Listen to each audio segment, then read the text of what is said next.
What is up, y'all? We are back, and guess what this week is? We are heading in to a nice month-long, if not shorter, clan challenge of Battleship. So many people always are wondering, is it worth joining a clan or not? And what's kind of the perks of joining that clan? Well, honestly, if you are as social as I am, one is just the friendships you can make, and just the guys that you can chit-chat with while you're playing. The other part, though, is the clan events, things that are going to stretch you, things that are going to push you, things that are going to make the all around grind just that much more fun, or at least feel like there's a purpose. Because trust me, coming up, you guys are going to see where I am literally going to go out of my mind trying to do some of these tiles. But for this week, I'm getting ready to head out of town, and what I wanted to do for you guys is show y'all exactly what our challenge is this month and what we'll be going through. And while I'm out of town next week, the guys are going to be hitting the ground running and carrying my butt, since I'm not going to be able to help out too much. And hopefully by the time I get back, they haven't finished everything yet and I can actually take part. But let's take a quick dive into this thing and let's see exactly what we have going on here and how you can instigate this game mode with your clan as well and give a little bit more fun to the old school RuneScape grind. So the way this grid is going to work, really what you're going to look at is columns A through G and then rows 1 through 7. And that's kind of how you are going to call out your hits or misses, obviously, and what you are attacking. It's going to be very similar to a bingo board, as you can kind of see here. But I figured we could go through each individual one of these tiles, so that way you can kind of get an idea. And at the end of the day, you make it your own. And we wanted something that was really going to provide fun, provide some challenges here and there, and then give the guys something really to kind of help build their account, so that way they can progress further on after we get out of this event. So let's start off over at tile A1, complete a wilderness shield. Now, if you look at this, all of the green tiles here, these are going to be for our players on our team that have a combat level of less than 115. We wanted to give something relatively easy for these guys that still would push them, but also gives them something early on in their challenge that they can try to tackle to help grow, to make the rest of the game easier for them, obviously, just like how we've done this with our other players for the later on tiles. So back to the original tile A1, complete a wilderness shield. What the guys have to do in this is going out into the wilderness, and they're literally going to have to get the 3 pieces from each of those bosses on one of those wilderness shields. So pretty self-explanatory. In B1, you've got to receive the gnome scarf. Now, I don't quite know what the gnome scarf is, but if you know, I've heard the guys talking, it sounds absolutely awful. And that's why you will not find my butt sitting on that. I was very grateful that the guys put this thing together on their own and did not ask for my help on this, because they came up with some absolute bangers here. But receiving a gnome scarf, a grind that apparently nobody wants to do. And if you've done this, kudos to you. Next in C1, we have is 10k hollowed mark. So basically what you're getting at here is sending guys off to the hollowed sepulcher. And if you look on average, once you can run all 5 floors, you're looking around 35 plus marks per run. So that kind of gives you an idea of the fun you can instill. After that, in D1, you have get all 3 tomes. So that's going to be your tome of earth, your tome of fire, and your tome of water. Pretty easy task there, and something fun that'll help grow your account. Then in E1, we have my favorite, and that is getting the Dragon Warhammer. So you get to get a couple of guys to go park their butts over at the Shamans and try to get that drop. After that, with F1, you have the new Inferno, or a quiver clog. So for any of your guys who have yet to get their first quiver or yet to complete their first Inferno, this is a great way for your higher PvMers to really dive in and try to get that new best in slot item. And then finally, on the first row, you have G1, which is receive a specific hard clue step. Now, that specific hard clue step is going to be given out afterwards, and we kind of waited on that for a little bit here. But the one we did end up using here is they had to have one that said, "The big high war god left his mark on this place." And then what they have to do is be able to open that clue in the correct location and have the correct items that are needed for that clue. So pretty easy to do, just really fun to try and see how many clues you can get everybody to open up. Again, the goal at the end of the day is to really get people to grow their accounts, and so these are great ways to push guys to do something they wouldn't normally do. So once we get into row 2, you have A2 is get a complete Voidwaker. We are sending people out into the Wildy. Following that up with get 5 Scurrious Spines for our level 115s and below. After that, another favorite of mine, getting the Dragon Drop from the Calphite Queen. So for the Dragon Drops, this could be really any of those Dragon items. For me, this is one that I will be spending some time on because I need that Dragon Chain Body for one of my master clues. But the trick is, on this one, if you're a GIM like myself, you can't work together. So even on God Wars, we wouldn't be able to do this, but I can't have any of the guys work with me to tackle this. This has got to be a solo only kind of thing. So a couple of different things we do just to keep it fair for everybody across the game. Now, after that, you got another master clue step. So on that one, I can't exactly remember what we chose, but you can get another master clue for the guys to do. I believe we ended up doing, I believe it was an emote clue where you had to have the whip, the Legends Cape, the spine chaps, and then you had to have all the items in the correct location when you open the clue, obviously. So again, kind of like I had said before, that's what that is for there. So, but you can choose your own master clue step. It's just something fun to get guys out there doing masters and hard clues.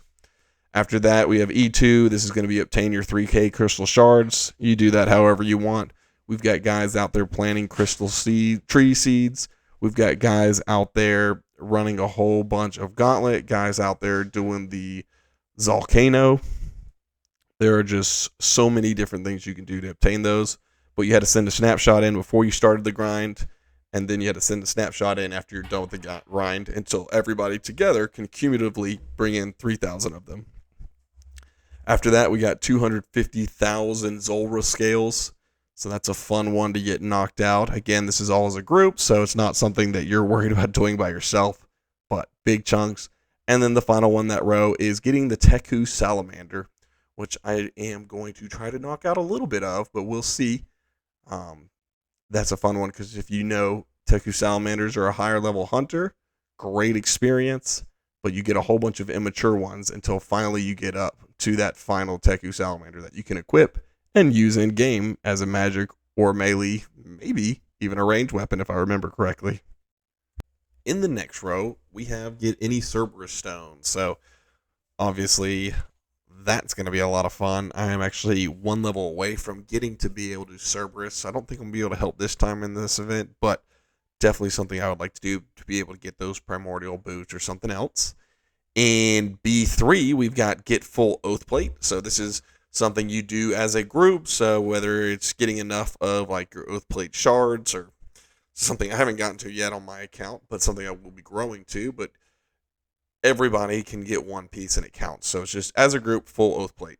Then back to our newer members, and that is completing the Twin Flame Staff. So they do have to get both pieces brand new. They can't just have one already and then put it together. So they have to provide proof of that.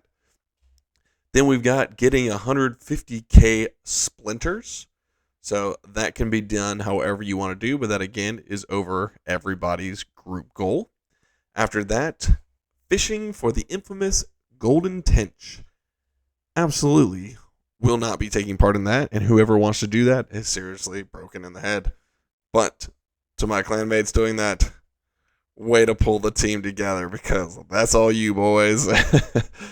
After that, we're going to have obtain any Elder Chaos piece. So again, you're heading back out into the wilderness. Not my favorite place to go. And then the final one is going to be make a Soul Reaper axe. And so that's going to be having to go through and get all the individual parts.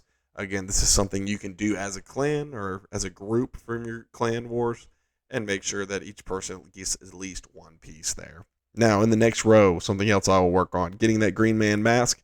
That is going through and doing the new fletching mini game out in Auburn Vale area. This is not something that you can trade in like extra points for, so it does have to come as a drop, but not too bad. Great experience there. Follow that up with complete any Godsword sword. Again, working as a group together. I think, honestly, all you have to do is be able to get the pieces together to combine to make one Godsword sword. Then getting your Desert Treasure 2 ring. So that is going to be where you now have to make sure that you are getting 3 of the ingots and then the vestige. So you do have to get all 3 ingots and the vestige in order to complete that. Then after that, you're going to have Lord of the Rings for your lower guys. That's going to be getting all 4 of the Dagonoth King rings, plus the steel ring after that. So the steel ring obviously is one of those newer rings in the game now, but all good things to help grow your account. Then making the full Nightmare Staff. This is, again, something that you have to make sure that you are running on Nightmare. Can't be done with guys in like outside of your group. Can't get the drop for you if you're running it in masses. After that, any Nex Uniques. So that's a really fun one, especially when you're doing smaller teams. This is a great way to teach higher level bossing in smaller teams. So unfortunately for this one, I won't be able to compete because I'm not doing solo Nex anytime soon, and I'm not doing it with the other guys so I can keep my prestige. And then finally, completing an abnormal mystic set. So obviously that is going to be like your dark set, your dust set, your light set, those kind of things. But you got to complete the exact same set, whether that's amongst the group or amongst one person. They can come up with that on their own. Now, finally, we're going to get to these last 3 rows. To start things off, you are going to get the 100,000 demon tiers. And if you've been paying attention to the background, that is exactly what I have started working on for the guys here. I have yet to learn Doom. It's something on my to-do list. But the nice thing is these are super AFK if you just go chop. And so, very, very easy thing to do as a group, 100k combined. Making a complete ballista. That ballista does need to be done either the light or the heavy, but all pieces have to be seen for that. Then we have the Gelly Guesser, and we will actually break that down a little bit more.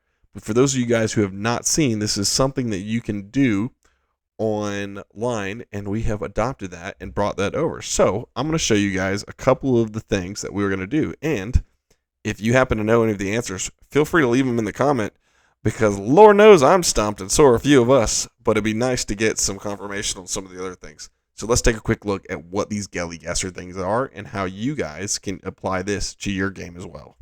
So on the screen here, I'm going to throw up a couple of photos for you. So the way this breaks down is you will actually get several photos along with an inventory of items that you have to get. So in order to complete this tile, you have to get A through E. You don't have to use the items that are being worn, but you do have to be in the right location with the right items. And so as you can see here, you are getting a very zoomed in location where you need to go stand on that tile that's highlighted there and then have those items. So if you look into picture A here, you can see where it looks like there's a blowpipe in there, the black candle, the beacon ring, and then these other items where you have to actually know what they are. Some of them crazy easy. As you look down to some of these other items, you're going to get newer things like hemp that you'll have to go out and grind. And as Iron Man, this makes it way more fun. Some of these Slayer hoods, or maybe not Slayer hoods, but some of these hoods that you can get from clue scrolls, and just different items that really make you work as a team to think. As we have begun this event, we have spent tons of time just poring over this, trying to figure out what each of these items are possibly going to be.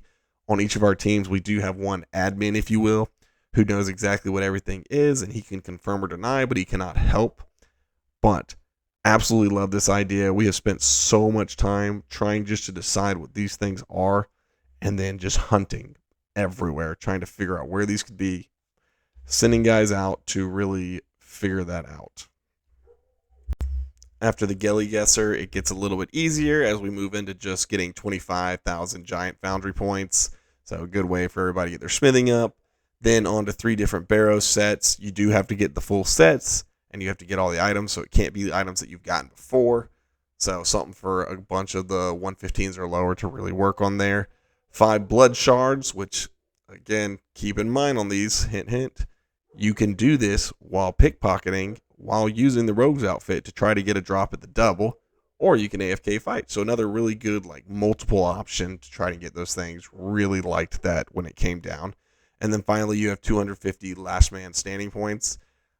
I thought to myself, that would have been relatively easy, except I remembered that we went through and all of those bots have really been deleted out of this game, making this really for your really good PvEkers, PvPers, PK, but you know what I'm saying here. So that's really what you got there. Love that idea. Next down, we're going to have receive a specific elite clue. That elite clue stat was going to be the do the crab dance by the monument of Wintubber Island. So that's bringing in some new items or some new locations with the sailing skill. So it's a great way to add that into it. 2 million runecrafting experience. We actually used the Wise Old Man application online to track both teams combined. That was just a really easy way to get that up. Then we have the Shield Me. And with my luck, as you guys have seen if you've been following around along, I've already gotten the shield right before it started. But the Shield Me just means to either obtain the Dins, the Buckler, the Ward, or the DFS Visage. So any of those shields would work. That would check off that tile. Full Dagon High for the people who are just obsessed with the wilderness for some reason. A Venator Bow from scratch. That's a fun one to get all the team working on taking on Muspa. At the end, you just have to have 5 shards across the whole team. Then you got a Greenlog Moons. But again, this is only for your lower level guys. So it's a great way to get them more gear. And something to actually give them a challenge where you don't have your higher level guys just running through this thing and finishing it up real quickly. After that, you have to go get some dragon limbs. So just working on some simple RMG. Now for the final row, get a Rev weapon. This could be any of the weapons. You're just going to have to go in and fight in the Rev caves. Again, inviting plenty of PKers into your life. After that, it has to be a new rigger or augury clog. So you're going to make sure that you don't have it yet. So this is going to be for guys who can just dive in there for the first time and really learn some cocks there. Then you got the Pharaoh Sceptre, which is quite unfortunate. When I saw that come out, I'm not going to lie, I thought, this is ridiculous. I just fought for a second one after fighting for the first one. So I will not be helping the boys out on this. They can handle that one. I've done my time. Mismatch armor, that's another fun one. This is going to be receiving a helm, body, and leg armor piece from TOA, TOB, Cox, or Nightmare. Keep in mind, no armor can be from the same place as another piece. So, you either get one Masori, one Ancestral, one Max, that kind of thing. So, but they can't be from the same, so it's got to be mismatched. Then you have get the Fang and a Light Bearer as a new clog. This is one you'll see me working on because that has kind of been a goal, so it's great to have that.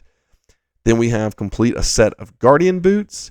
And then finally, after that one, we are going to have a melee-only Fight Cave. So that is absolutely crazy to me. I've never attempted that, but no halberds can be used in that. You've literally got to be fighting with a weapon attacking from that adjacent tile. So, pretty cool there. And then for those of you guys who don't know, the Guardian Boot set's receiving a Bandos boot drop plus the Tourmaline core drop. So, definitely not an easy task to get done, but something great to have on your actual account. So, now let's dive into how this kind of works now that you know what each of these tiles are. So, in typical Battleship style, you've got different number of ships that you can use here. So in order to make this for Old School RuneScape, we decided to mix it up, and we are actually going to be using swords. So for your 5-length ship, we are actually using one of our Godswords. You can put that any way, straight up or sideways, and you can put that on any of the tiles you want. After that, you have your Dragon Scimitar. That is going to make an L shape. You can put that up, down, sideways, however you want to do it, but it's going to make the shape of an L like the Dragon Scimitar. Then you have your Dragon Longsword. That's going to be just 3 up or 3 across. After that, you have the classic 2 ship. and that's going to be your DDS. That can either be 2 up or 2 sideways. And then finally, we've got the Dragon Spear in there. That is going to be your diagonal ship. So I don't really remember having diagonal ships back in the day, but I thought that was a fun way to do it. So this gives you 3 tiles that can go at an angle there. And then you're going to put those just across the board however you want. So as a team, once you guys have this stuff placed, you come together, and we all kind of decided, and by we all, I stayed out of it because I would mess it up. Guarantee it. But I let these guys decide where they wanted to put it at. And for you guys who are watching and trying to sneak this on the other team, I ain't going to tell you where we put them at. You got to keep digging. But you can get in there and really find out what is going on and try to start hitting on random tiles. And then we have been updating this thing regularly with either a water rune to show that you missed or one of the Aether runes to show that you made a hit. And then you just keep playing it like normal Battleship and try to take out all the ships. So this event's running for a full month. It's either going to go whoever gets the most ships within the month or whoever completes the board first is the winner. Now, as an Iron Man, we're doing this all for the glory. You know, it's not like we can trade money in this with each other, but it's all for the glory here. If you're doing this on a main account, lots of fun opportunities for you guys. Throw something in the coffer, make it more fun, have a reward. But again, as Iron Men, what better out there is there than the glory and the fact that we can all brag to each other that we're Iron Men? Am I right? Well, now that we've dove into each of these individual categories here for what you can do, keep in mind you're doing this like bingo. You're going to go in here and try to get, different tiles undone. Whenever you complete something, we do mandate that you throw up a screenshot, and then we gave out a code at the very last second that everybody's going to use. So that way we know that it's all new, and then you have to have the timestamps. But what we did add were some special effect triggers. So one of the special effect triggers is to get a mega rare, whether that's the Scythe, the T-Bow, or the Shadow. This would be a multi-shot. It would allow you to hit any 2 adjacent tiles. So huge win there for getting quite lucky. Also, any pieces of your Gilded or your Third Age besides the ring, that gives you a free hit on any tile. If you get any Jar Drop besides the Scotizo one, you can hit any tile. If you can manage to complete the Noxious Halberd, all the pieces, you can scout any 2 adjacent tiles, so you can see if there needs to be focus on those. Also, getting a new pet, excluding your typical Chompy, Scotizo, or Chaos element, you can scout any tile. Completing the Abyssal Bludgeon will scout any tile. Receiving your Enhanced Weapon Seed will scout any tile from columns E or from row 2. Getting a Doom Unique will allow you to scout any tile from A or row 5. Getting a Soul Flame Horn Drop will allow you to scout any column B or row 3 tile. Then if you get your Granite Gloves, your Ring, or your Hammer, you can scout any column from F or row 7. And then if you get the Ring of Endurance, you can scout any column from C or row 1. So a couple different things there to let you carry on with the event, but still focus on some other things. But they just weren't on the board, but we still wanted to give that to guys so they have different ways that they can really contribute and focus on things that they're already grinding on. But if you guys end up having any questions, please feel free to reach out in the comments. Also, don't forget, if you want to take part in this Gelly Guesser, would love to see what you guys come up with what's in there. We've gotten a good bit of them now, but would always love some good confirmation from you guys and just to see how hard you guys find this to be as we did. But thank you guys so much for watching. Stay tuned next week when we get back from vacation. We're going to hit the ground running, and we'll throw in all the stuff that we've kind of done on the side here as we're getting ready and starting off in this event. But I will see you guys next time. Shoots!